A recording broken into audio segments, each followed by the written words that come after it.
Want to schedule messages on Instagram but don't know how? Hi everyone, welcome to Online Help Guide. In this video, I'll show you some quick and easy steps on how to schedule messages on Instagram. So without any further ado, let's get started. Let's start by launching Instagram app on your device. Then tap on the message icon from the top right corner of the screen. Now open the chat of the person that you want to send message. After that, enter the message that you want to send. Now tap and hold on the send icon. Now choose the time and date.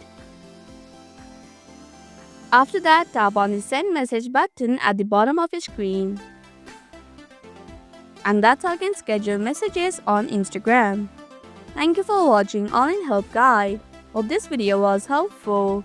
If it was, then hit the like button and comment down if you have any questions or feedback.